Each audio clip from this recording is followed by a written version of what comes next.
Yeah, am I audible?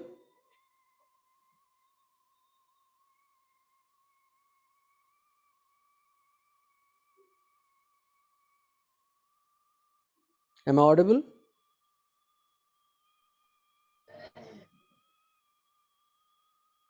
Participants, am I audible?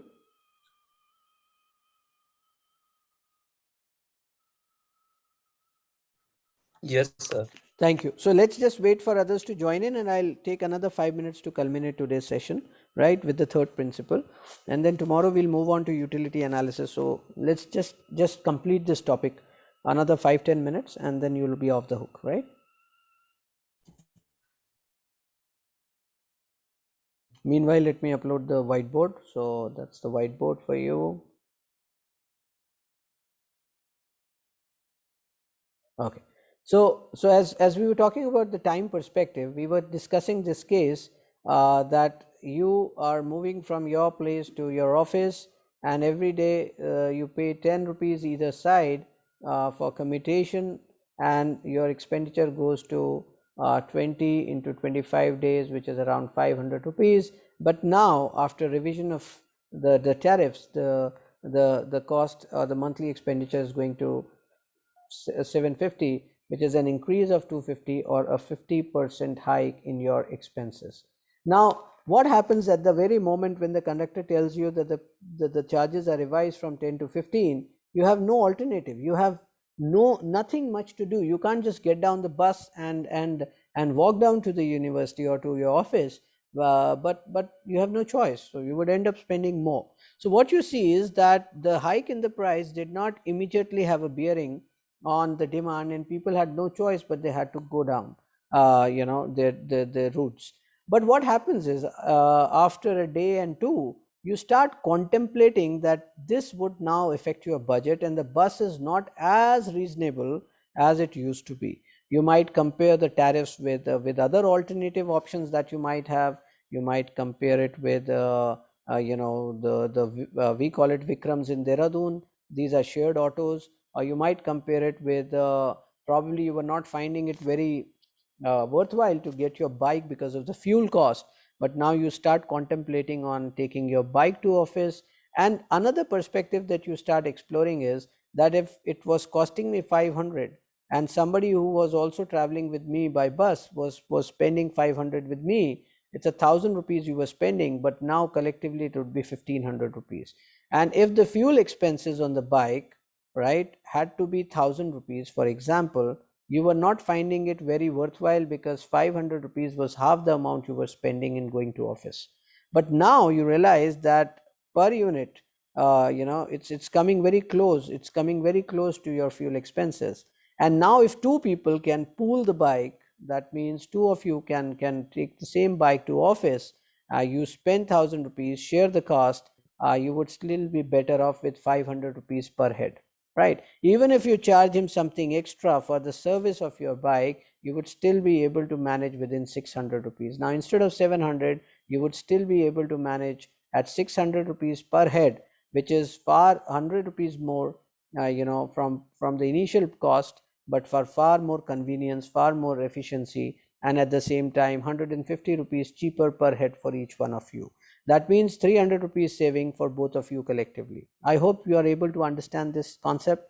So this shows what? This shows that at the initial level, when the prices changed, the demand was not affected. The demand was not affected with the change in price. But after a few days, when the price became constant at the new change, there was a sudden downfall that you saw in the demand, because many people like you might have planned alternative sources of travel. So what am I trying to show here is that time can have an impact, number one, on the decisions and on demand and supply. Time can have an impact on demand in this case. Similarly, time can have an impact on supply. If there is a sudden hike in the demand for certain products, let's say when corona strike, there was an immediate demand for masks. There was an immediate demand for masks, and you remember that, the price of masks went up because they were not that readily available, and there was a lot of chaos in the market, and there was a lot of fear among people to buy those masks. So a mask which was probably, in the wholesale costing you 2 rupees or something close to 5 rupees was selling for as good as 10 rupees plus, or in many cases it was 10 times the price that people were buying masks for. So what it shows is the prices go up, but as gradually the time passed and the production could have been increased, the supply was increased, the prices stabilized back again. So the time can have an impact on demand, time can have an impact on supply. With time you can increase the supply easily, and time also can have a bearing on the prices. So time is a very important factor that would affect a lot of factors in your economic decision making, and therefore will make the entire environment more dynamic. So time is a very important factor that needs to be taken into consideration. That's the first thing that you need to understand. And if you have understood the concept of time, then you can probably understand the importance of a lot of principles that you might have studied in accounts, like the concept of net present value of money, that which all places people use this concept. So if you lend somebody 1,000 rupees today and he or she promises to pay that after a year, right? And you know that after a year, if he pays you the same 1,000 rupees, the 1,000 rupees after a year will not be the same as 1,000 rupees today. Why? Because of inflation.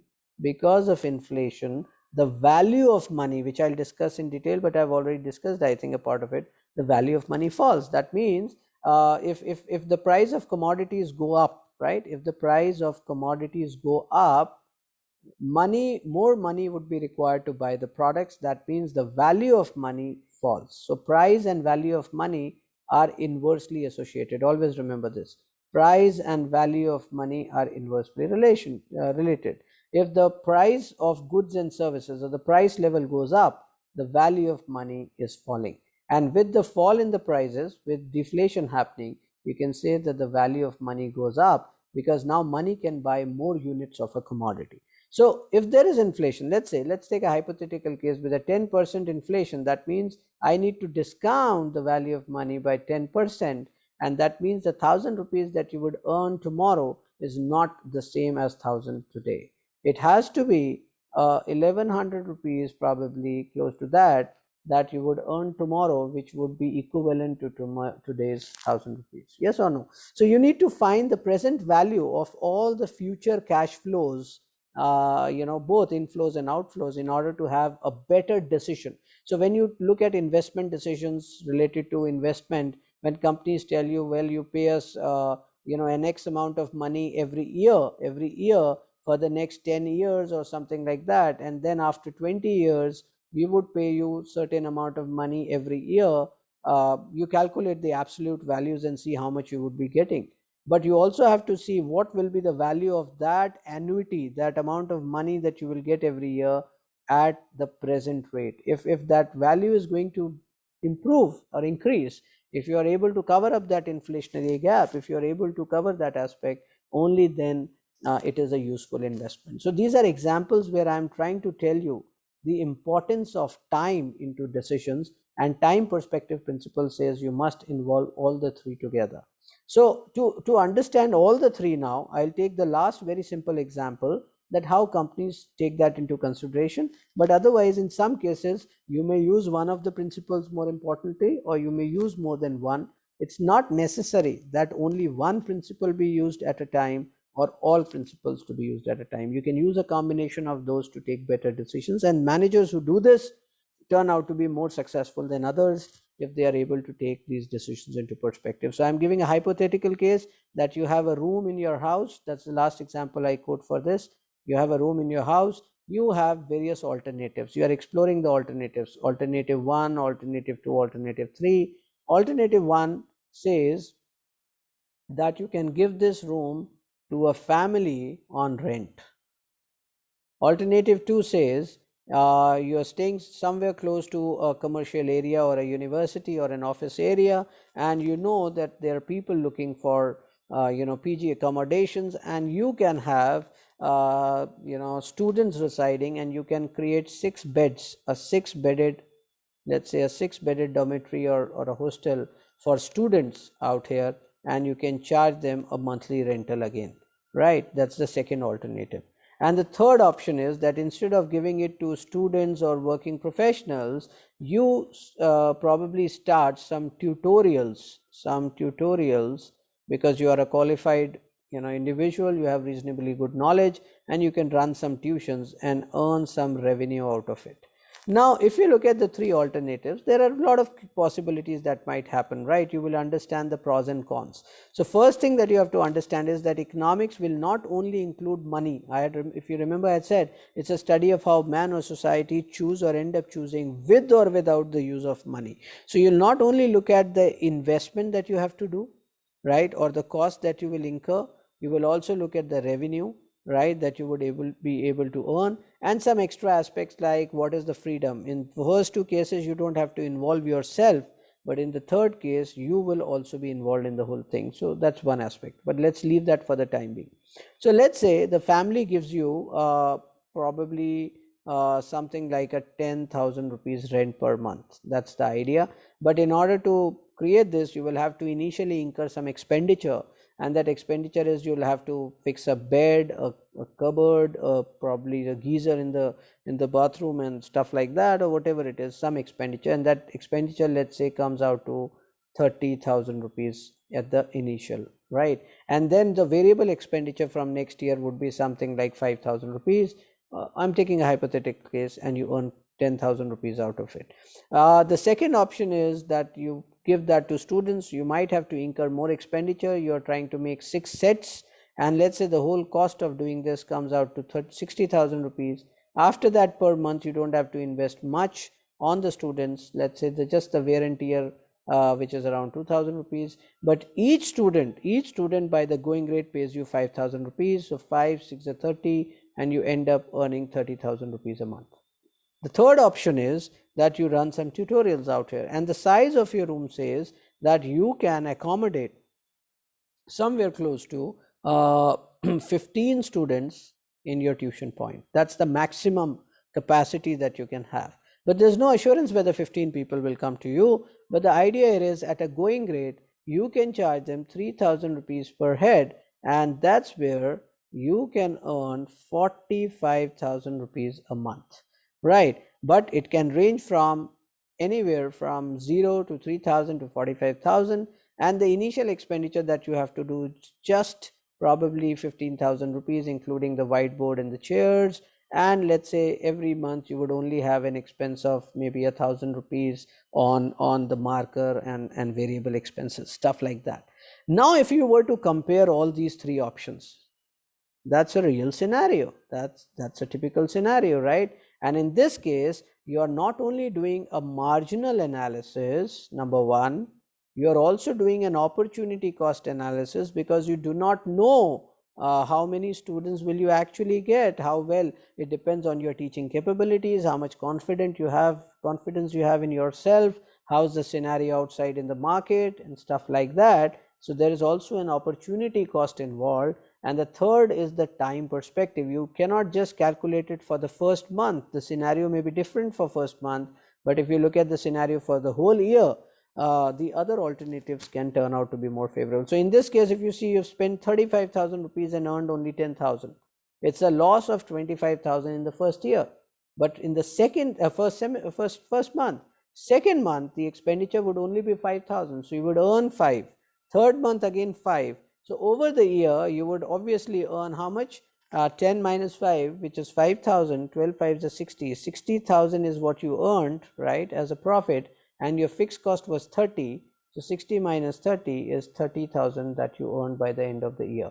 But I took it for for the whole year. Then let's take the second case, wherein you're earning, let's say, 30,000 rupees, but that's only possible if you get 6 students. What if you get only 1?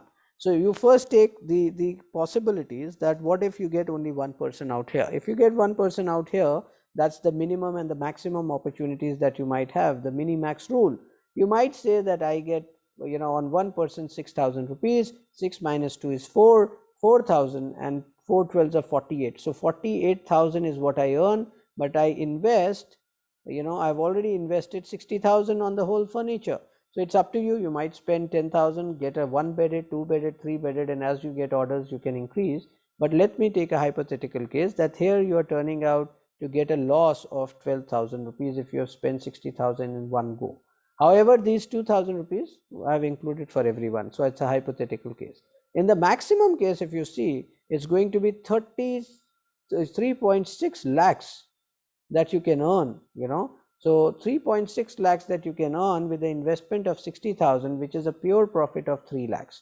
So from a very, very rare case scenario of a loss of 12,000, even if you get 2 people, you're going to cover up your cost beautifully, right? To that, up to 6 people or 5 people, you're going to cover a profit of 3 lakhs. So if you see, in the first month or the initial months, here you had a assured return happening. Here you were not sure of what would happen, but if you consider the opportunity, in the longer run, you can end up as much as 3 lakh rupees. If you look at this, here again a minimax scenario shows that if you get only 1 student, you might earn 3,000. If you get 2, you might earn up to 6,000. Let's take an average of 6,000 rupees. And you end up spending 15,000 on the first month. Let's leave aside minus 1, that is your expense. So you have 5,000 rupees into 12, which is 60,000 rupees a year, and minus 15,000 which you have spent, so 45,000 rupees in the worst case scenario. But if you end up doing well, it can go up to 45,000 into 12. That means this is somewhere around 5,40,000 or something like that, right? Something like that, because 4.5 lakhs and 90,000. So yeah, 5.4 lakhs, and 5.4 lakhs minus just that initial investment of 15,000. So it is somewhere around 5.25 lakhs that you can earn out of it. So if you look at the minimax thing, you would get a clear idea that in the longer run, this turns out to be a more favorable scenario. This turns out to be the second best. This turns out to be third best. But if you would have just myopically look at the initial benefit, things would have been very different. But at the same time, you also have to factor in this particular case, the opportunity cost. What is the opportunity cost? That you are also involving your own services into this business. What if you would have given your room on rent here and here, and you would have worked somewhere else? If you would have worked somewhere else, you could have earned, let's say, we are taking a hypothetical case again, you could have earned maybe 10,000 rupees a month. 10,000 rupees a month. That means in the year you would have earned 1.25 lakhs. So if I take this as an opportunity cost, because you have lost this opportunity, so I deduct that out of my 1.25, and what I get is 4.05 lakhs as my profit here. This probably I am taking from the perspective of economic profit and not accounting profit, and yet I find that it turns out to be a more favorable decision. So then again, some of you might say that there would be some expenditure going in publicizing and marketing. So all that you can include and see how favorable this decision turns out to be in this. But then if this turns out to be better than the first, you also have to see, or the first turns out to be better than second, you have to see what are the challenges. So keeping students in the hostel, can that be resulting in a nuisance, or will it be okay? These students can be useful to you also. If you can maintain the law and order and ensure that these people are disciplined, find the right people, is fine. With a family, you could have inhibitions, fears that what if the family does not vacate the house after a year, and the increments would be probably as much as just 10,000 rupees a year, while in case of students, any day I ask them to leave, they would leave, and the price can again be appreciated by 10%, which is probably more than what the family would be paying. And in the third case, I can look for better scope. So when you include the time perspective, when you look at the convenience, when you look at the challenges and the problems that might be here, these are some non-economic aspects, hassle-free sort of options. They also have a bearing which we are calculating from an economic perspective. And that's where you are including the opportunity cost, you are including the marginal principle, and you are also including the time element in factoring your decisions and then taking a better decision. So I hope you were able to understand these three very fundamental principles that we will be using in more detail in most of the topics that we will be covering in subsequent sessions. I hope you were able to understand these principles. Yes, sir. Right. So that's great. So now the advantage is that once we start with demand, and then we go to supply, and then law of demand, law of supply, and other related topics of elasticity, and then towards production and cost analysis, and then towards market structure and profits, you would find that we will be using all these topics that I've just talked about in our analysis and decision making, and that's where you will find it's a very useful thing that I've shared with you, right? But before we call it a day, do you have a next class lined up today? And if it is so, at what time do you have the next class? Yes, sir. At 7 p.m. HRM class. So do we have a scope to complete a very simple, because I've already done marginal analysis, I just wanted to cover one last topic, which is called understanding the marginal, total and average relationship, so that from tomorrow I can start with, tomorrow or subsequent class, I can start with formal topic of demand and other topics. So I just need 10 more minutes. If you're okay with it, then we can continue. Otherwise, I'll call it a day. Yes, sir. I am okay. What about others? If you're okay, we'll just take 10 more minutes. The last Same topic. here, sir. Okay, same here? Yes, sir. Great. So I'll just take one last thing. This is very useful because you will not find it in the SLM, and most of the remaining part will be based on this. So I'll just today take one last very simple thing.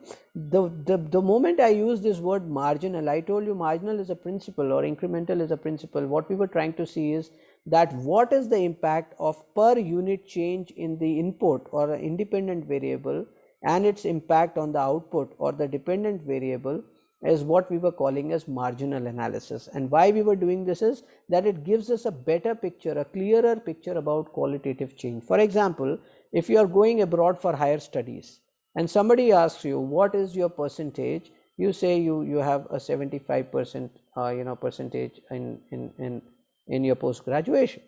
And then when you see some people ask you that that's all right, but we would also like to see what was your percentage in PG, what was your percentage in graduation, what was your percentage in 12th, and at the same time in 10th.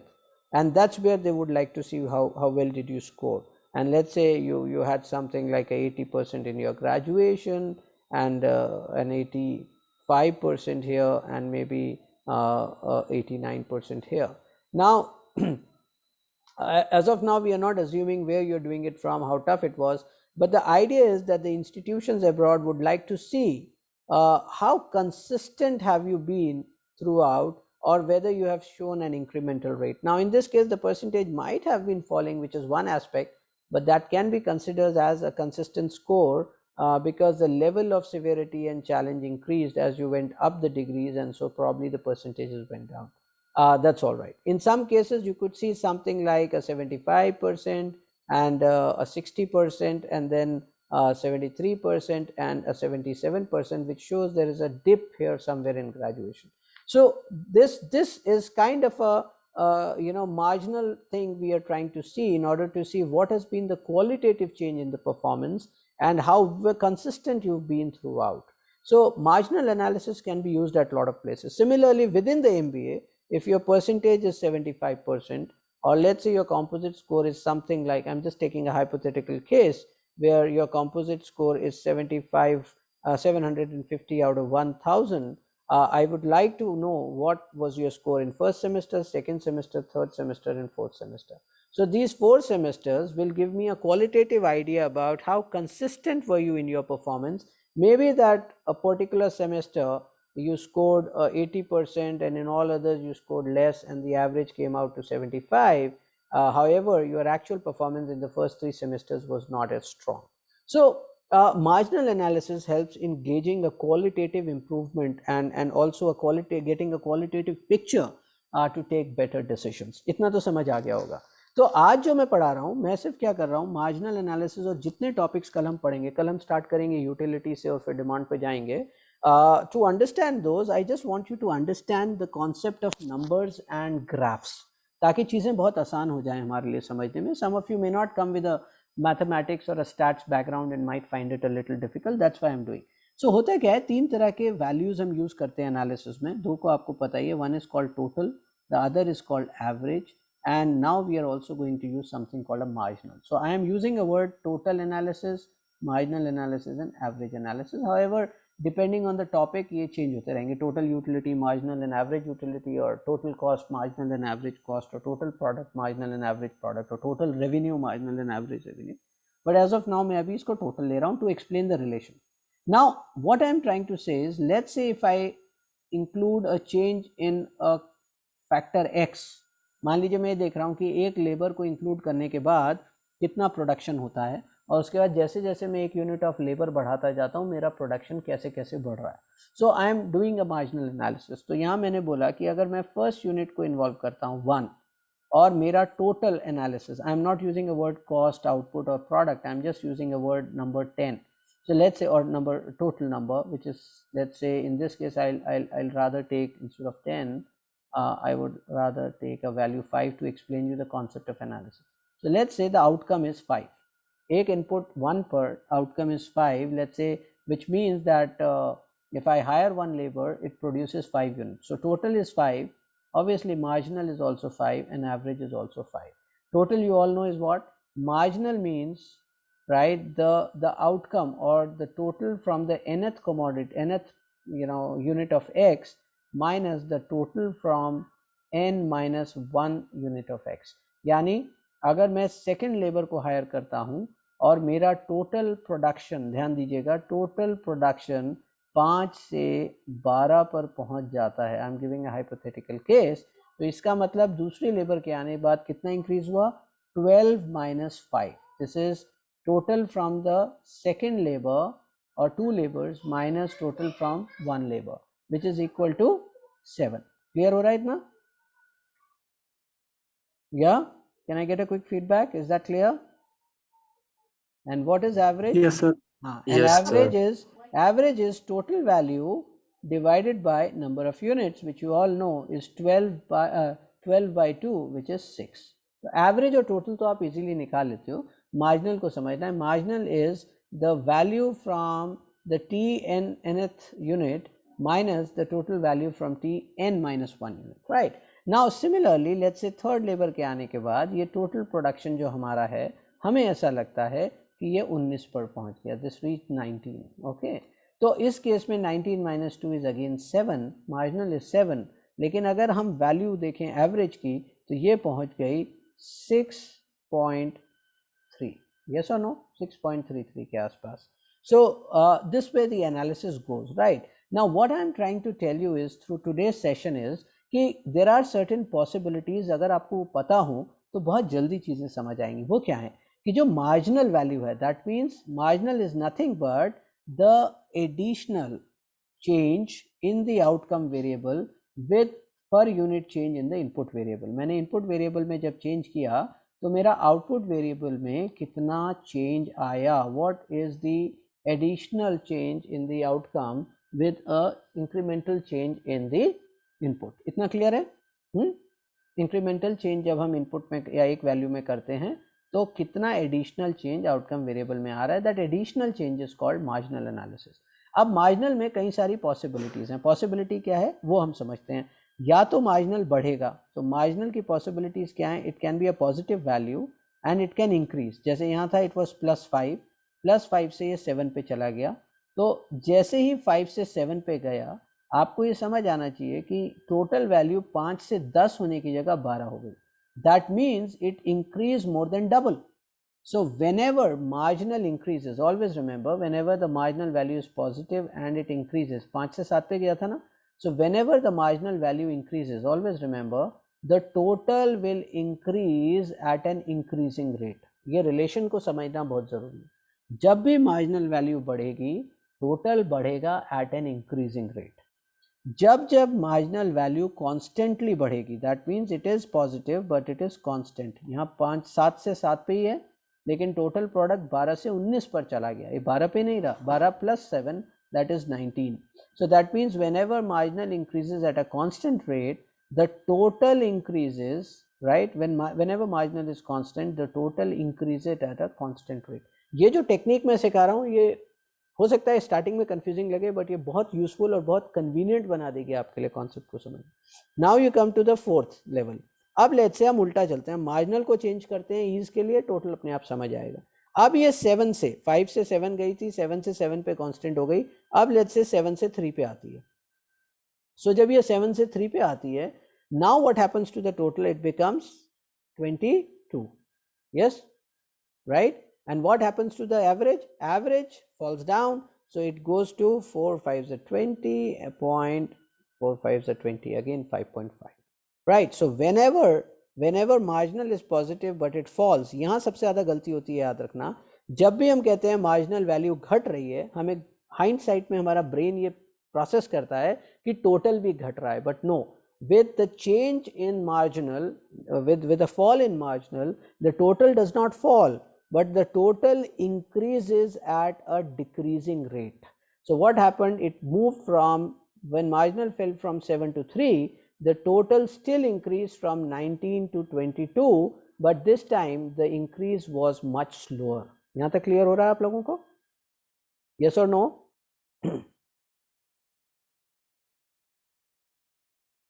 Yes, sir. Yes, right, sir. right. So I won't take more than 5 odd minutes. इसको बस खत्म करते हैं. अब 3 से जब marginal value 0 हो जाए, that means that's another scenario. When marginal becomes 0, that is the time when total becomes constant. That means अगर marginal 0 है, there was no incremental change, that means the total remained same or total remained at where it was.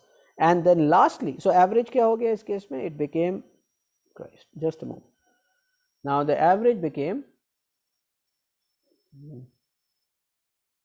the average became 4.4, right? And then the marginal becomes negative. Let's say marginal comes down to -5, and this means that the total is now how much? It is 17, right? Is that clear to you all? So what is happening when the marginal Yes, value, so now when the marginal becomes negative, the total starts declining. अगर ये concept समझ आ गया, इसको आप आज practice कर सकते हो. You can just draw a table at your place, घर पे बनाओ, पहले total लिखो, फिर marginal लिखो, फिर average लिखो, लेकिन values marginal के साथ play करो. आपको total की समझ अपने आप आने लगेगी. जैसे जैसे आप marginal को बढ़ाते जाओगे, आप इसको इंक्रीज करते जाओगे, your total will increase at an increasing rate. जब आप इसको कांस्टेंट करोगे, total will increase at a constant rate. जब आप इसको डिक्रीज करोगे, आप देखोगे कि total will increase at a decreasing rate. जैसे ये 0 होगा, टोटल कांस्टेंट हो जाएगा, और जैसे ये वैल्यू नेगेटिव आएगी, टोटल विल डिक्लाइन.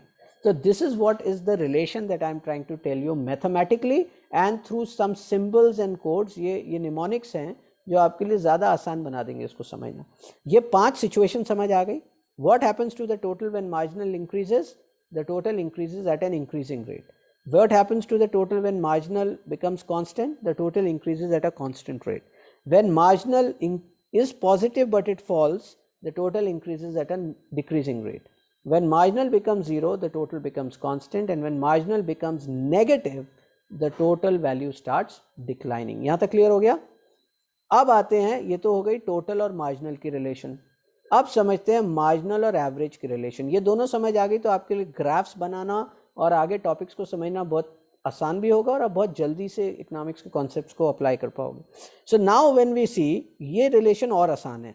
जब ये वाली रिलेशन समझ आ जाए, अब आते हैं मार्जिनल और एवरेज. मार्जिनल और एवरेज की रिलेशन बड़ी क्लियर है.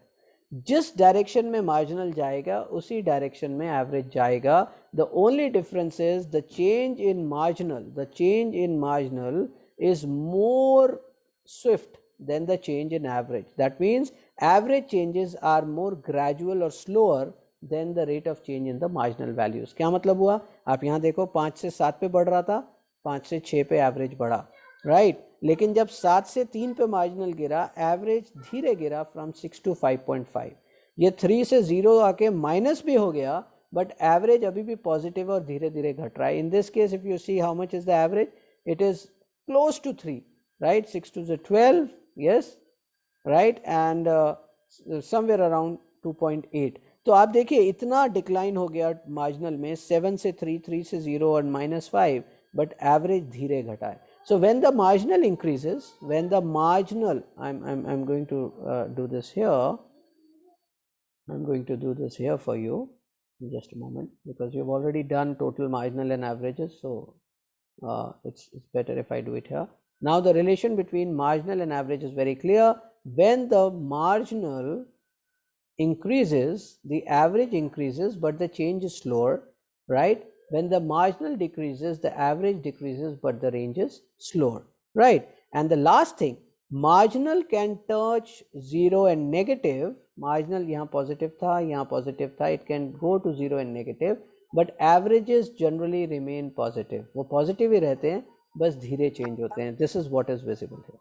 अगर ये दो चीज़ आपको समझ आ गई है, तो इसी चीज़ को मैं क्विकली लेफ्ट साइड पे डायग्रामेटिकली भी आपको करके दिखा दूं, ताकि you are able to graphically also understand the same relation, and that's the last thing for today, but a most valuable thing. अब यही जो चीज़ मैंने बनाई, इसको graphically देख लेते हैं एक बार.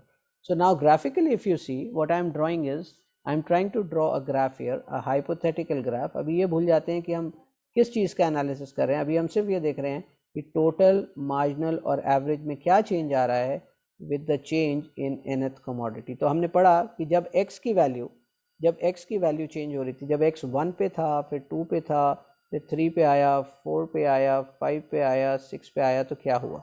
एंड इसी तरह let's take it to 5, 10, 15, 20, 25, 30, right? So ये है.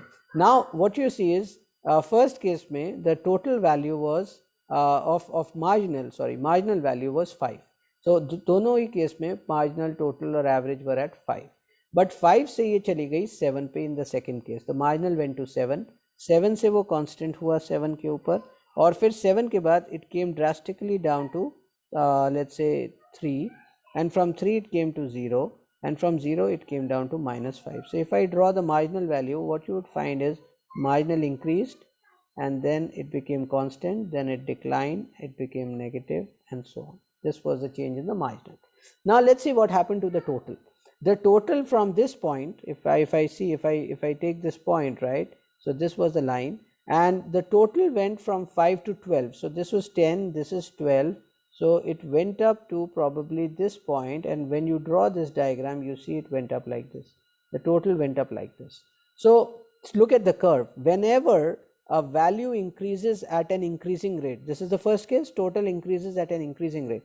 So if this is a straight line, right, a rectangular hyperbola, I'm drawing a diagonal line. If this is the constant slope, when total increases at an increasing rate, the graph will move upwards like this. It will go upwards like this, right? But if total increases at a constant rate, it will be this second case. And if total increases at a decreasing rate, it will bulge inwards. It will go up, but it will bulge inwards. So this is increase at an increasing rate, this is increase at a constant rate, and this is increase at a decreasing rate. If you are clear with this, I think life would become much easier for you in future to understand all those things. So I'm just closing this example here. So what happens here is that the total increase at an increasing rate. But from here, if you see the second change, from 7 it was constant to 7. So total took some time to average out, because it was increasing at a constant rate now, and it went from here to here like this, right? And then from 7 it came down to 3, the marginal. So total increased, but it increased at a slightly gradual rate, and it came to the fourth point, which was probably here. And then it became constant at 22. So this is the fourth point, sorry, from here to 22, and then it came down to 17. So look at this point. Look at this point. At the fifth unit, what happened? When marginal was 0, the marginal value was 0, the total was maximum. That's also an interesting thing we saw, that when marginal is 0, not only total became constant, but it was at its maximum. And when marginal became negative, the total started decline. And what happened to the average? The rule is very clear. When the marginal goes up, the average goes up. When marginal went to from 5 to 7, the average went gradually from 5 to 6. Then marginal went straight from 7 to 7. But since marginal average was slightly already lower, it went slightly further up, and then from here the marginal fell down to 3, but average fell gradually, like here to 5.5, then 4.4, and then 2.8. So what you saw is the marginal went up and came down steep, but the average went up gradually and came down slowly. This is the relationship. So if you are able